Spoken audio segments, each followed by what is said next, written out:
नमस्कार मित्रांनो, आज मी तुम्हाला अशा व्यक्तीची गोष्ट सांगणार आहे ज्याच्याकडे पैसा होता, प्रतिष्ठा होती, आलिशान घर होतं, महागडी फेरारी गाडी होती, लोक त्याला यशस्वी मानायचे. पण एक गोष्ट त्याच्याकडे नव्हती, मन शांती. हो मित्रांनो, आज आपण अशा पुस्तकाचा आढावा घेणार आहोत ज्याने जगभरातील लाखो लोकांचं आयुष्य बदललेलं आहे. आणि शेवटी मी तुम्हाला या पुस्तकातील असा संदेश सांगणार आहे जो कदाचित तुमचं आयुष्याकडे पाहण्याचा दृष्टिकोन बदलून टाकेल.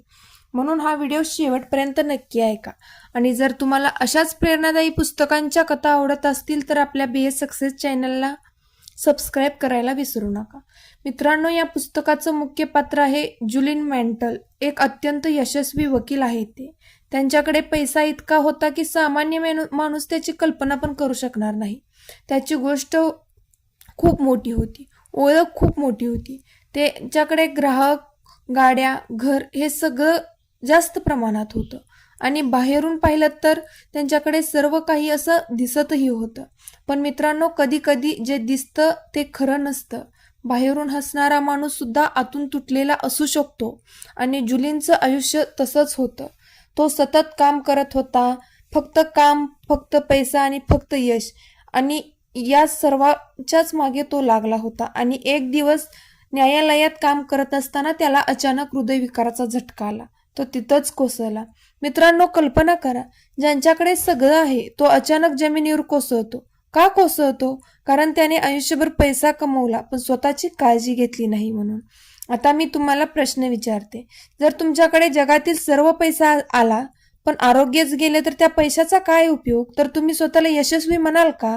थोडा विचार करा. हॉस्पिटलमधून बाहेर आल्यानंतर जुलिनने एक मोठा निर्णय घेतला. त्याने आपली फेरारी गाडी विकली, मोठं घर सोडलं आणि भारताच्या हिमालयात जाण्याचा निर्णय घेतला. मित्रांनो, इथूनच या पुस्तकाची खरी सुरुवात होते. कारण तो पैशाच्या शोधात नव्हता, तो स्वतःच्या शोधात निघाला होता. हिमालयात त्याला काही साधू भेटले. त्यांच्याकडे पैसा नव्हता, महागड्या गाड्या नव्हत्या, मोठी घरं नव्हती, पण ते आनंदी होते, शांत होते, समाधानी होते. जुलिनला आश्चर्य वाटलं, मी ज्याच्याकडे सर्व काही आहे तरी मी दुःखी दिसतो, आणि ज्याच्याकडे काहीच नाही ते आनंदी असं का? मित्रांनो, या प्रश्नाचं उत्तर हे पुस्तक देतं. या पुस्तकात सांगितलं आहे, मन म्हणजे बाग आहे. जर तुम्ही त्यात चांगलं विचार पेरलं तर सुंदर फुलं उगवतील, आणि जर त्यात नकारात्मक विचार पेरलं तर काटच उगवतील. आणि स्वतःला विचारा, तुमच्या मनात जास्त काय आहे? आशा की भीती? विश्वास की शंका? मित्रांनो, आजकाल आपण सकाळी उठताच मोबाईल पाहतो, सोशल मीडिया पाहतो, दुसऱ्याचं आयुष्य पाहतो आणि त्याच्याशी आपली तुलना करायला लागतो. त्यामुळेच तर आपण जास्त प्रमाणात दुःखी असल्याला जाणवून येतं. तर तो पुढे गेला, मी का नाही गेलो? त्याला यश मिळालं, मला का नाही मिळालं? आणि इथूनच दुःख सुरू होतं. या पुस्तकात एक सुंदर विचार सांगितला आहे, तुलना ही आनंदाची चोर आहे. कारण फुलाची तुलना झाडाशी होत नाही आणि झाडाची तुलना पर्वताशी होत नाही. प्रत्येकाची वेळ वेगळी असते, प्रत्येकाचा प्रवास वेगळा असतो. मित्रांनो, आज तुम्ही संघर्ष करत असाल तर घाबरू नका. कारण संघर्ष म्हणजे शिक्षा नाही, संघर्ष म्हणजे तयारी आहे. एक बी जमिनीत पेरलं जातं तर त्यावर माती टाकली जाते. अंधार असतो, एकटा असतो, पण अंधारातून बियाचं रोपट्यात रूपांतर होतं आणि तेच मोठं झाड तयार होतं. तसंच तुमच्या आयुष्यात अंधार असेल तर याचा अर्थ शेवट नाही, कदाचित तुमची तयारी सुरू आहे. जुलिनला अजून एक धडा शिकायला मिळाला, तो म्हणजे शिस्त म्हणजेच स्वातंत्र्य.